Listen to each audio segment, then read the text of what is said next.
player flips his ish, accuses other players of lying about a dead family member, and cancels a campaign he is not hosting. The day before our third session, 2 players canceled, one due to COVID, the other due to a death in the family. This is the first time anyone has missed a session. The problem player goes on a rant about how this campaign is clearly collapsing, and he put 150 hours into setting up this game. I am the GM, we all met on an LFG board, no idea how he got this number. He says he does not believe that the players cannot make it, and that they are lying for some reason. He then says that everyone else is invited to a new campaign at his house, on the same schedule as the current one. So now I'm just sitting here writing this post instead of playing. Hope you all are having a better weekend. Yeah, I'm gonna need a doctor's note from you that your nana died.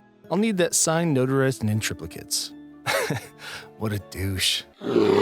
Hello everyone and welcome back to the one and only Bear Bar Tales. It is I, the one bear brave enough to stand up and say, it's weird that anyone calls all pop Coke. Like the whole pop versus soda? Cool, I get it. You can even go overseas with fizzy drink and other similar names. Hell, you could even call it cola and it would make more sense, but Coke? Coke is a brand. It'd be like calling all cars Hondas. Hey, that's a nice Honda you got there. More than you can afford, pal. Ferrari. Or hey, I like those Air Forces when they're rocking Crocs. I'm sure I just made enemies, but you know what? I'm okay speaking my truth because I'm the Bear Bard.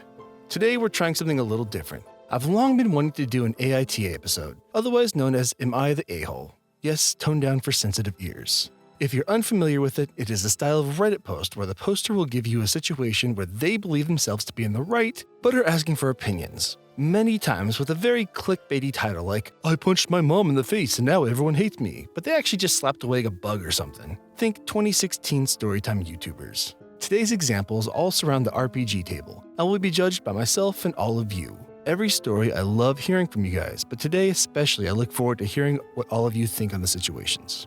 Before getting started, if you like this type of content and you want to hear more, make sure to like the video and caress that sub button. Every sub I get gets me one step closer to selling Bear Bard bathwater to pay off some medical bills. I think I'll call it Barracola. And with that horrifying thought, let's get to today's story titled AITA for not letting the werewolf PC use silvered weapons. Self-explanatory. Not exactly a horror story, but rather an annoying occurrence that happened last session. COS as seems to be standard fare for these stories. One of my PCs has been going through various stages of lycanthropy after being bitten by a werewolf. He seemed to be embracing it as he began to have extremely vivid nightmares and was role-playing the extreme hunger for meat rather well, receiving his gifts in return for increasing strength, speed, etc., for embracing his feral instincts.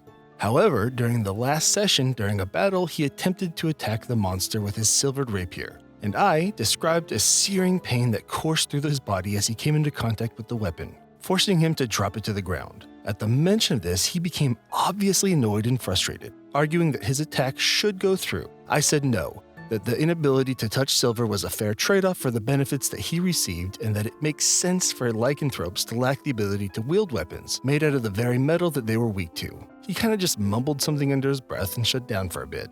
It was awkward, but things picked back up eventually. After the session, I asked the other players if I was in the wrong, and they agreed that he overreacted, but I should compromise, making him have to make a saving throw and take some damage to use silver. I get where they're coming from, but I feel like that would just slow things down with all the extra rolling that he would have to do. He already takes a bit during his turns. It's not a major issue, but I just wanted to know if I was in fault as DM for not attempting to compromise. Edit, this got a bit more traction than I was expecting. I agree that dropping it on him mid-combat may not have been the best move. I did try to hint beforehand that this could happen, though I guess I could have done it better. I see a lot of people mentioning that the pommel and handle weren't silvered, so he should have been able to use it. That feels more like a cop-out or a loophole to me personally. This also isn't the only means of defense, as he is a paladin so he can still smite. I think what I will do is allow him to use it for now, but with a catch. The way I'm doing it is he's not a full werewolf yet, so perhaps when the night of the full moon comes and his transformation is complete, that's when I'll say silver is off the table. In the meantime, I will work on giving him an opportunity to receive alternative weapons that he can use. Maybe the werewolf clan or the Visanti will have something for him. So there's definitely two sides here. The first from his perspective. I totally agree that something should happen / not happen to a werewolf wanting to use silver, especially if you're in a universe that has silver weapons as an established bane to werewolves and the like. The other side of it though is the way he told him he can't use it. To just drop that mid-fight and not allow your players to prep/compensate is lame. Even if you say, well, it's the first time he's touched his sword. No, it's not. You're telling me it never bumped into him on his hip. Even in a scabbard, the hilt would still touch. You're telling me that when he sleeps, he doesn't take it off? The player would have at least had some hint that something was going to happen. Otherwise, it's a plot twist that was never hinted at, and that just sucks. So for my judgment, he's not the a-hole for thinking that there should be a consequence, but overall he is the a-hole for dropping that info mid-fight. So like an A-ish hole, at least they acknowledge that the timing sucked. Make sure to let me know what your judgment is below. Our next story is titled AITA for not allowing a player to join the bad guys and railroading them. I don't know if I'm a bad DM for this, but I put my foot down recently and didn't allow someone to join the Xanathar Guild. No one else was on board and they wanted to find the treasure, Waterdeep Dragon Heist, without the help of a paranoid beholder.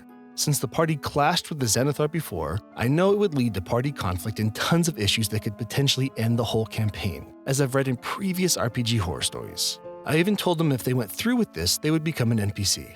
They kind of argued a bit, but they weren't malicious, which I was relieved by, but they eventually understood and let it go. I'm very much on guard for these things, but I now run the risk of railroading and taking away player agency. So this is a bit of a gray area, especially with so little info. When it comes to evil campaigns, or going down what most people would consider an evil path, you can get into trouble. Now my first question would be, what were the players' intentions? Did they actually want to join, or were they infiltrating? Big difference. The other question is, did they talk about this with the rest of the group? Is it something they all wanted to do or just him? Because if he truly wanted to join them, that can potentially put him at direct odds with them, which is generally never a fun situation to be in. Now, the one piece of advice I'd give the DM, since this is the one module I've actually run, well, I started to run, never finished it, just don't give them the option to join. If you don't want them to join, but give them the option, it's the same thing as an invisible wall in a video game. The opening scene of this module can and usually does end up in a fight against the Xanathar. After that, just say the party was blacklisted. If your whole party really wants to join them, then cool. It's easy enough to add a prove your loyalty test. If not, then it's never a temptation for one person. Again, I don't have all the info, but this probably should have been handled in a little group powwow. Hey, y'all want to go down this path? No? Cool, then let's move on. As for judgment, I'll pass not the a-hole. I don't have enough evidence either way, but if the group wasn't on board, don't let the party split sides of a conflict like that without those expectations being set. Now for our final story, titled AITA for benching a homebrew campaign because 3 out of 4 players didn't make new characters. A few months ago, I was mindlessly sharing some set dressing for a one-shot idea that I'd thought of. Much to my surprise, my playgroup became extremely excited about the idea, even asking if I could expand the setting and make it into one of my usual 3-arc campaigns instead of a one-shot. I felt that there was enough to build off of, so asked them to give me some time to put some stuff to paper. Thanks to work and procrastination, it wasn't until 2 months later that I said I was ready. My players weren't upset about the delay though, because they kept busy starting a campaign with one of their mutual friends in a Fire Emblem setting using the Fate system.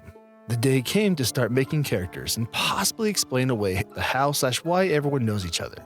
I happily explained how, thanks to some flavorful world building, all the playable 5e races, minus Warforged, were available. Even a few homebrew races too. None of this ended up mattering though, because 3 out of the 4 players all made literally their characters from the Fate setting campaign they were still actively playing. Name, weapons, religion, personality, even hometown. Everything the exact same. There was a lot of bemoaning about how 5e wasn't able to handle their characters' abilities and was too limiting, but we were able to iron that out without too much difficulty. I had my own hangups but felt I could move past it, especially when the dice started rolling. I mean, I'd let someone use a self-insert character and this couldn't be worse.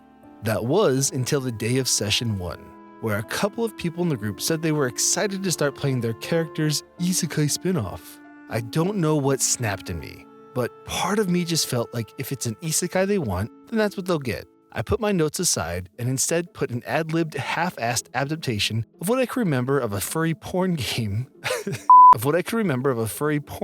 I played nearly a decade ago, made PG-13 of course. My players could tell immediately that this wasn't the setting I talked about before, but they almost seemed nonplussed. They didn't complain and we even had a bunch of fun. Over the last few sessions, we've even had a bunch of great table moments. This was until yesterday's session. After we finished talking about what we liked, didn't like, and could have done different, One of the players apologized in advance if the new player derailed the campaign. I mentioned how the module we were using was very resistant to derailment. My players all at once stopped talking and turned to me. One player finally spoke, saying, "I thought we were playing the homebrew." I, with admit more sass than necessary, said, "If you're not going to put effort into new characters, I'm not going to put effort into a new homebrew." This is where all the excuses and reasons started coming out. The one reason that all players shared was that with the other GM, their characters just names with stats. Well, with me, they got to actually act out their characters. I stuck to my claim that making new characters wasn't really a big ask, that I was going to keep the current campaign unless they wanted to make new characters. It's a matter of principle. One of my players thinks I'm being an asshole, and two players think I'm being unreasonably difficult. They're not only not planning on making new characters, but are currently planning when we'll next get together for a session. So I'm not sure how to feel. Edit, I failed to mention in my post that I did ask them repeatedly during character creation that I didn't like that they were using characters from their other campaign. I voiced my thoughts to them multiple times before session 1 had even happened. They adamantly wanted those characters, so I conceded just to get things rolling. Oof. Well, this one felt a lot more straightforward till I saw the edit. This is why session 0 is so important. Everyone really needs to put down where they're at and stick to it. If he, in session 0, said, "I really don't like this," and the players just went, "Yeah, but I do," then honestly, the game shouldn't have happened. If you can't compromise, then it's just going to lead to resentment like it did here. The difference with TTRPGs as a medium versus something like a movie is that if you're not crazy about the movie, you can just deal with it for a couple hours and be out. If you're not into a campaign, you're literally committing at least dozens if not hundreds of hours. And as the DM, it's even worse. As a player, if you want a DM to put in all those hours it takes to create a world, a campaign, NPCs, fights, and everything else, you need to put in at least the effort to make your character. I think people underestimate how much work it takes to DM, and just think it's like booting up an Xbox and playing. However, if the DM had reservations, they should have done something about it before it became a problem. As for judgment, I'll put the OP's own words here. Edit 2, I accept that I am the a-hole. I went too far and was reactionary. Now, are they Super Douche 2.0 horrible person? No, but they needed to take control of the situation before it became a situation. And when they didn't and the campaign began to break down, switching to Snark probably wasn't the best idea. Again though, make sure to let me know what you think below. Well, that was fun. Who doesn't like judging strangers on the internet without all the proper context of their situation? Moving on. Today's entry for the Bear Bard's Cave of Art and Wonders comes to us from the super talented Lavender Fairy Tale and was a runner-up for the Bear Bard in Space art contest. Now you can see why I had such a tough time choosing. This piece is so technically clean and artistically fantastic. You could tell me that this was a concept piece for the next Five Nights at Freddy's and I'd absolutely believe you. If you like her work, she actually has an Etsy shop where she takes commissions, so check it out. And now for a bit of a different set of bear facts. Have you ever wondered where the name teddy bear comes from? Well, in 1902, U.S. President Theodore Roosevelt was on a bear hunting trip in Mississippi with Governor Andrew H. Longino. During this trip, Roosevelt's assistant, Holt Collier, found a baby bear and tied it to a tree. The president did not find this sportsmanlike enough for his taste and refused to shoot the cub. After hearing the story, political cartoonist Clifford Berryman decided to satirize the situation with his cartoon in the November 16, 1902 edition of the Washington Post. Upon seeing this cartoon, Morris Mitchum, who owned a candy shop and made stuffed animals along with his wife Rose in Brooklyn, decided to make a stuffed toy bear and name it after the president. After gaining the president's blessing, they released the teddy bear. The toy was so popular, it allowed Mitchum to found the Ideal Toy Company in 1907. That would last until 1997, when it was purchased by Tyco Toys, who later merged with Mattel. Personally, I think it's weird to name something like that after a dude who went out of his way to kill a bear but drew the line at a cub tied to a tree, but meh. If you like what you heard today, then make sure you like the video and give the channel a sub. If you want to help support the channel further, you can look into my Ko-Fi where you can sign up for a membership, a one-time tip, pick up a sticker, or even commission me for a few lines. If you want to check out the bear in other forms, you can check out my Discord, Reddit, Facebook, Twitter, Instagram, Twitch, and TikTok. You can also check out the Bear Bard Tales podcast, available pretty much anywhere. Before we go, I want to give a huge shout out to my Ko-Fi subscribers. At the Bear Council tier, we have Mr. Hypocritical. At the Big Bear tier, we have Den of the Drake, Mr. Mint, Armandeus, Skydiving Ellen, and Dave Haggerty. And at the Mossy tier, we have Novatonics and the Reuven Gritters. Thank you all so much for your support. It means the world to me. But for now, though, this has been the Bear Bard. Remember to stay kind, stay beautiful, and keep on living that bard life.